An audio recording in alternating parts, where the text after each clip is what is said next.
Welcome everyone to episode 100 of Raw Sport. We have a huge episode ahead with a very special guest, the man himself, Mr. Paul Upham. Welcome to the show, buddy. How's things? Good, Amar, and congratulations on 100 episodes. Well done. That's a significant commitment.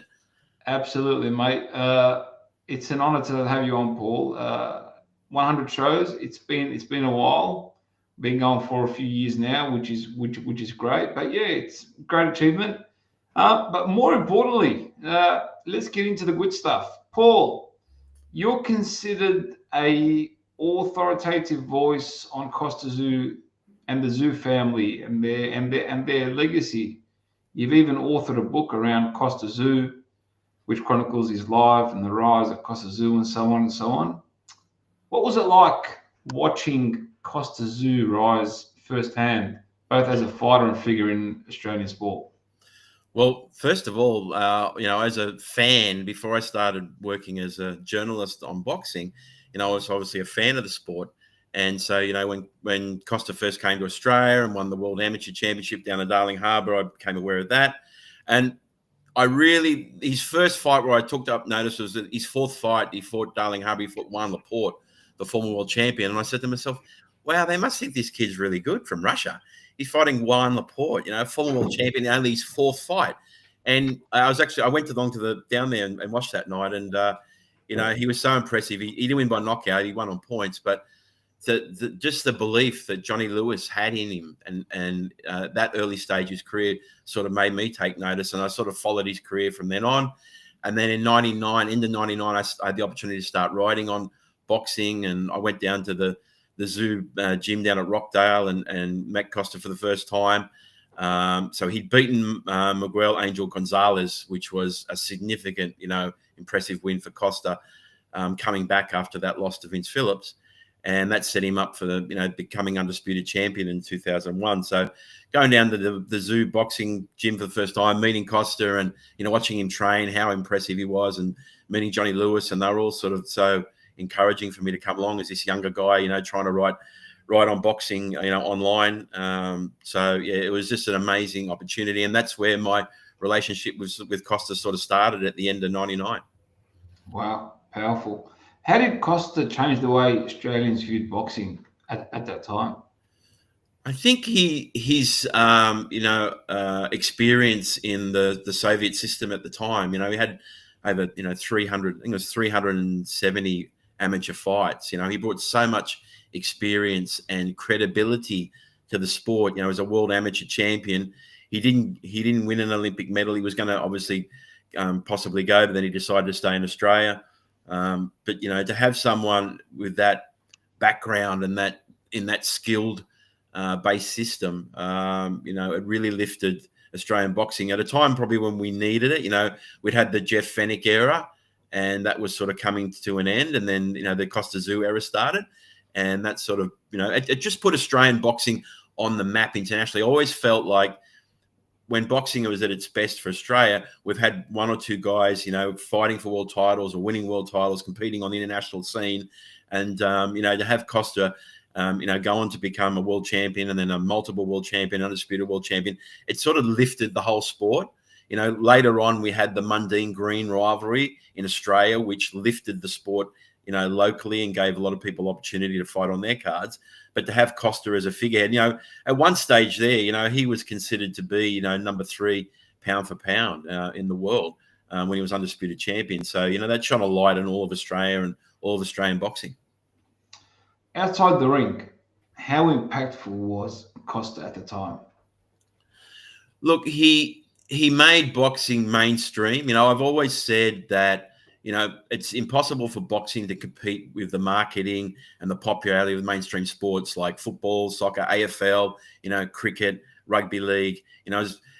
Boxing is never going to beat those. But when you have one-off events, boxing is a series of boutique one-off events. We have Kostya Tszyu fighting Australia. That time in the afternoon, he fought, James Lahar down there in the indoor stadium at Melbourne. That was a significant event. When Jeff Horn fought Manny Pacquiao there outdoors at Brisbane, significant event. Mundine Green outdoors at the football stadium, significant event. At those times, boxing was that sport, in Australia for the night.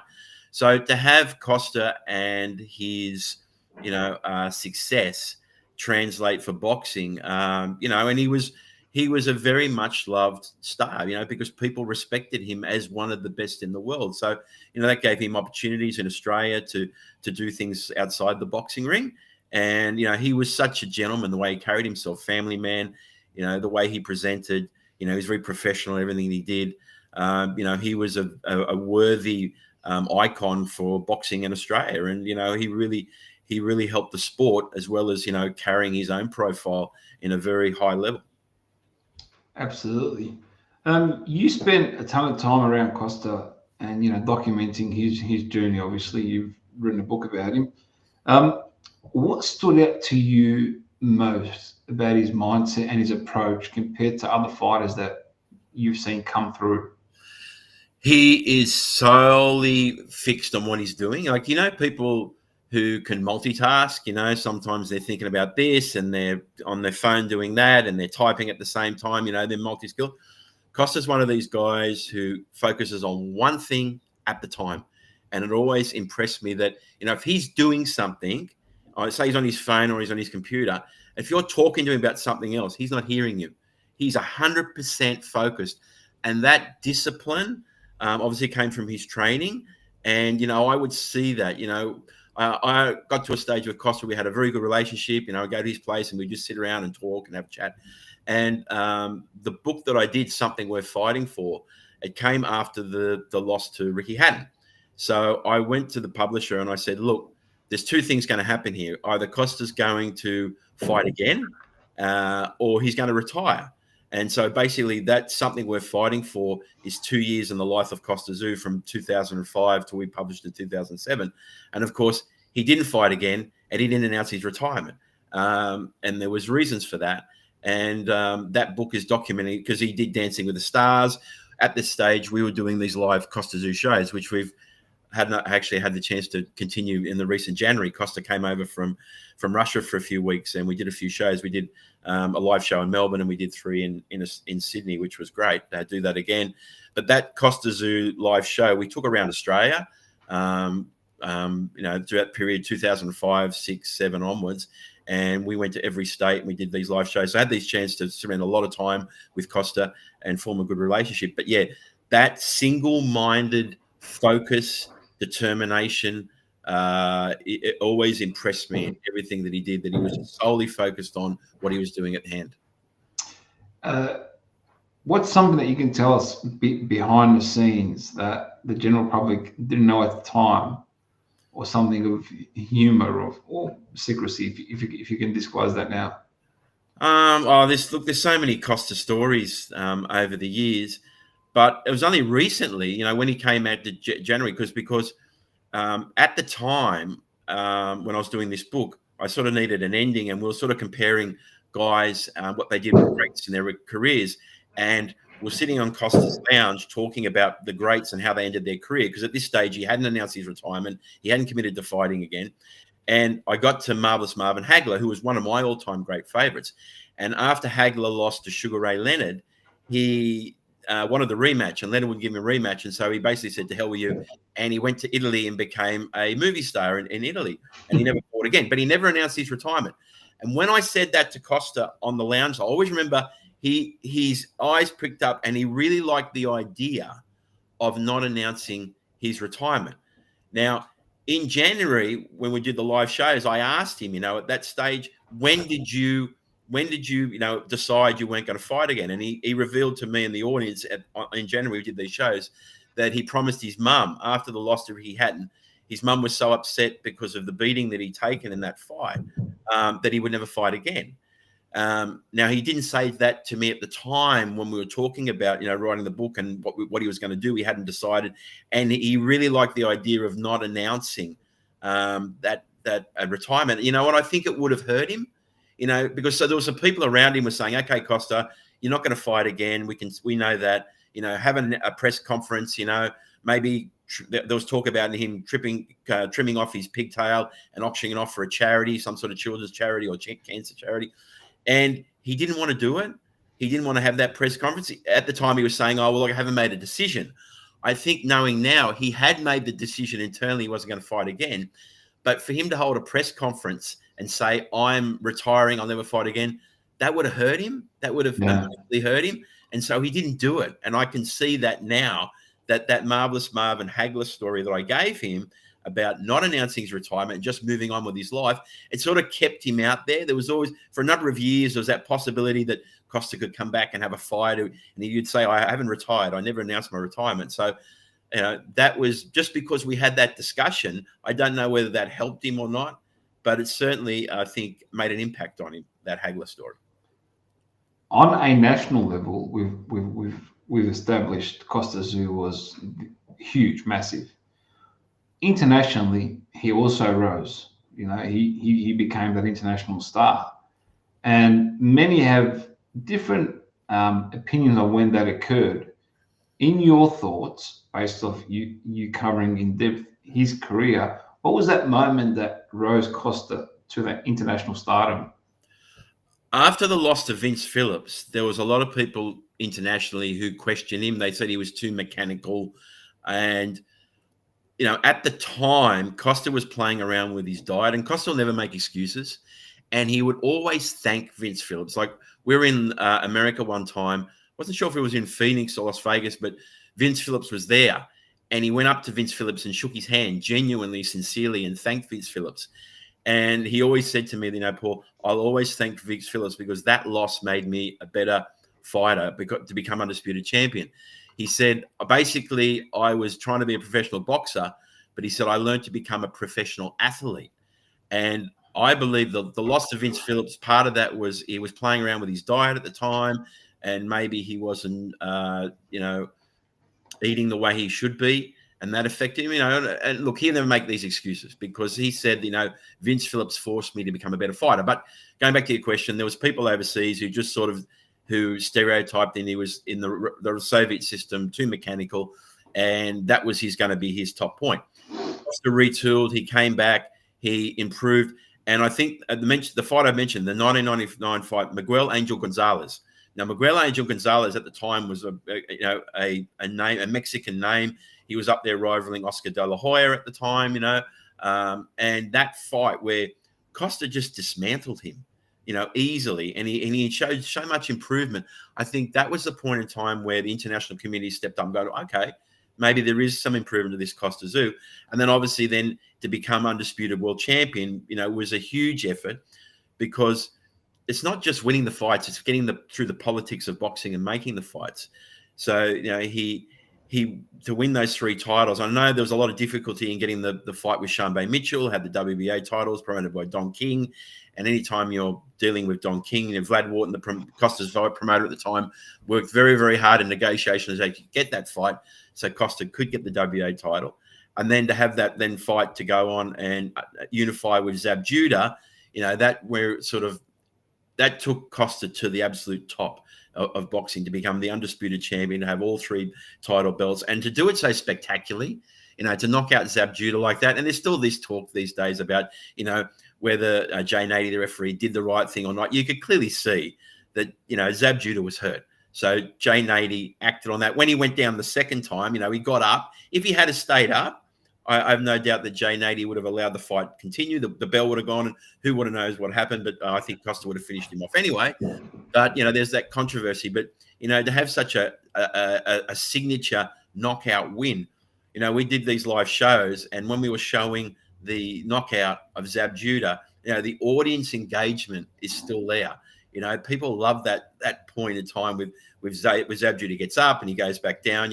It's just such a spectacular win, a career-defining win for Kostya. So Miguel Angel Gonzalez, I think, lifted Kostya up again, and obviously then becoming undisputed champion. That was the rare air that Kostya showed. To have all those 3 belts, and as I said, there's a time there where he was considered to be number 3 in the pound-for-pound rankings. Do you believe he reached his maximum potential? Look, what else could he have done? There's still question marks in some people's mind about what really happened in the Ricky Hatton fight. I was there that night. I called the fight for television, and it was pretty unique to have that fight at 2:00 in the morning. And Kostya was 35 at the time, and Ricky Hatton was 25 at the time. And, it was unusual. The reason the fight was at 2:00 local time was just so it was live in America on the Showtime network. Mm-hmm. And the crowd that night, it was a sellout audience at the Manchester Arena, and they lifted Ricky Hatton that night. They lifted him up. And, Costa was winning the fight there. And then later on, there was the low blow. And then there was, the Costa knocked him down and it was ruled a no blow. And then Ricky Hatton retaliated straight away. And then, that was Ricky Hatton's night. Ricky Hatton fought his night that night. He didn't have a better win after that. That was his signature win to beat Costa. And, I still think if they fight 10 times, Costa probably wins the majority of those, but that was Ricky's night, and full credit to Ricky Hatton. And, in Costa's defense, he never made any excuses that night. I think fighting at 2:00 in the morning may have hurt him. His initial reaction was, I'm going to train at 2:00 in the morning. And then, he had some advisors and he went to the AIS and they sort of suggested train at your normal time. And they said, when it comes to fighting at 2:00 in the morning, your adrenaline will kick in. But Costa wasn't an emotional fighter, and at 2:00 in the morning, I think that did affect him. But then, I'm not going to take away from Ricky Hatton as Costa wouldn't either. That was Ricky Hatton's night. And it was just an amazing win for Ricky Hatton. And that crowd, the local audience there, it was a battle. It was a genuine, battle. And to see both of them battered and bruised the next day, Ricky Hatton was as bruised as Costa was. But, Ricky Hatton won that night. So, could he have had a few more wins? I think history of boxing has shown that 35 to me is the cutoff. There's not many great fighters who have big, significant wins over the age of 35. Costa lost at 35. Roy Jones Jr. lost at 35. Floyd Mayweather had some great wins over 35. George Foreman had a couple of good wins, won the world title at 42. Bernard Hopkins had some significant wins. I thought, Hopkins is probably one of the best fighters after the age of 35. But most guys get to 35 and that's it. So, Costa was probably there on the borderline. He could have had a couple of more wins, but, I think he was very satisfied with his career. We talked about recently, could he have fought Floyd Mayweather? We would have loved to have seen that. Could he have fought Manny Pacquiao? We would have loved to have seen that. But, that's the way things worked out. Yeah, absolutely. Being around Costa, you would have seen a little boy by the name of Tim come up. Tim's now a national star, internationally recognized in the boxing world. Tim's been unfortunate in recent times, but, Australia still backs him. Australia's still behind him. When did you first hear about Tim stepping into the sport? Well, when I was covering Kostya, you would see him and his younger brother, Nikita, who's boxing now too. You would see them at the gym, and they had so much, ability and talent. I always, the way I looked at the two of them, I thought if you cut Costa in two, Tim was the boxing technician and Nikita was the knockout puncher. Wow. And I still see them that way. That it's interesting that a lot of people, have this perception of Tim Tszyu as being, this big knockout puncher, and he's had a lot of, good knockout wins. But I don't see him as a one-punch knockout artist. He was more of a volume punching guys. He'd wear guys down and knock guys out. Where Nikita has always been, to me, had the signature punching power, KO power of his father. And I still believe in Tim. I think he can become world champion again. And now he's at his Vince Phillips moment now, where he had his loss, the first loss against Fundora, the cut, I just thought it was amazing that Tim fought on the 12 rounds after losing so much blood. That had to affect him, physically.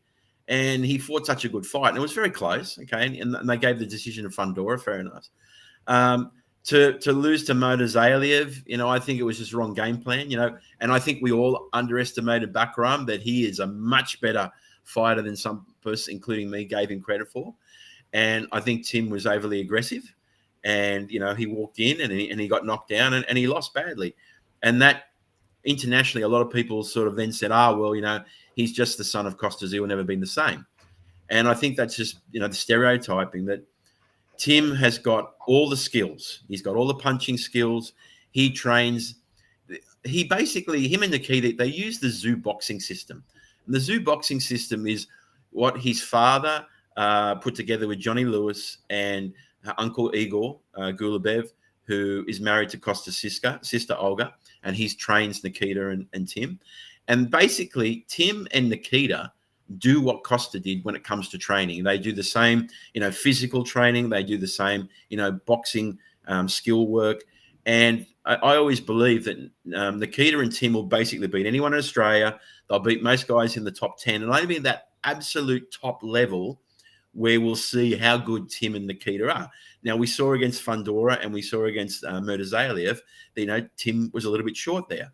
And I ultimately think it was just game plan. I just think Tim maybe underestimated Bakram, and, he was too aggressive, and he just needs to tighten up his defense. And the one thing Kostya would always tell his sons before his fight, don't get hit. That's the one bit of advice. Don't get hit, because Kostya knows that, you're fighting elite level fighters. If you get hit, they can knock you out. And we saw that with Tim. And, there's all these people who are very critical saying, Tim needs to get rid of his trainer, Igor needs to start again, change this, change that. And, not that I have any input into what Tim Tszyu does, but my thing was, you don't have to change too much. You've got all the skills, you've got all the physical. He trains as hard as anybody who does in the world. Physically, Tim Tszyu pushes himself. He is so, guided by not just what his father, Kostya, achieved, but his mum, Natalia. She would push herself. I would see her at night, after you put the kids to bed, she would be up studying, and she's had significant business success. And her dedication to her own career was just as impressive as what Kostya's was to his career. And I remember there was a time there where Tim had some hand issues. He'd broken his hand a few times, and he'd sort of given boxing up. He wasn't boxing there was 5 years there. He didn't box. And I saw him on the train one day. He was coming home from school in year 12. And, I said, how's school going? And he said, I want to get really good marks for my mum, because that was that side of the family. Mum had done all this tertiary, schoolwork, as well as looking after the family, and Tim understood that, and he wanted to, be good for his mum. So, there's a family trait there of Tszyu dedication to the sport. And so, I had no doubt that Nikita and Tim were going to be successful. The question was, how far could they get up the ladder? Seeing them grow up, what really stood out to you? What made, other than their father being Kostya and they had the genes, what made you think that this kid's going to be a world champion one day? They had such a grounding, because they were training in the early days, as young kids, you would see them training down alongside their dad in the gym. So, that had to rub off on you, that skills and the training. And then, as I said, there was 5 years there. Tim didn't box at all. He didn't turn pro until he was 21. And he tells the story that he went and saw the Creed movie, the Rocky spin-off series, and he came out and he sort of decided he wanted to have a go at professional boxing. He probably didn't want to get to an age later on and say that, I could have tried. So he did. And then Nikita did. Nikita was a very successful architect, and he was stepped away from boxing too for a long time. And then obviously, I think the success of his brother wore off on Nikita, and he decided he wanted to try as well. And Nikita will be very successful.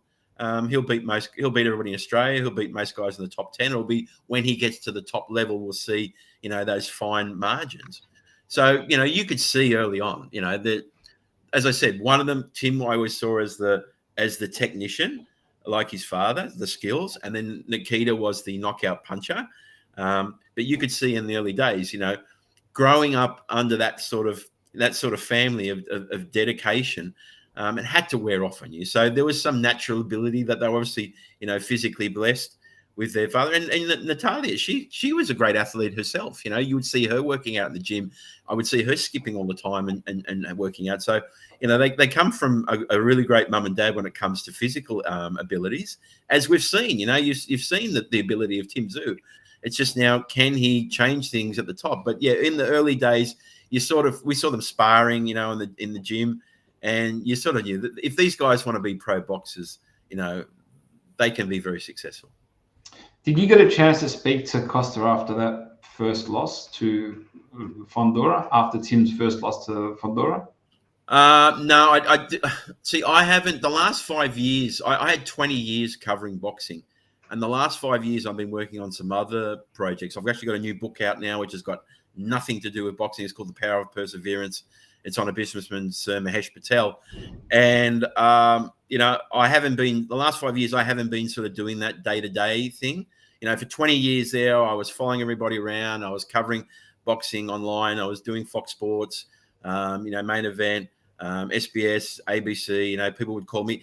Occasionally now you see me pop up in the media. People ask me to do things like, Ahmad, thank you for giving me this opportunity to talk boxing today. I'm still a boxing guy. I'll always be a boxing guy, but I'm trying to do other things now. So I didn't talk to Tim after the Fundora fight, but I did get a chance to have a chat to him, as I said, when his dad was out here. His dad came out before Christmas. He came out for Tim's wedding, and then he stayed for Christmas. And then he was here for a couple of weeks in January, and we did some live shows. And I got a chance to talk with Tim.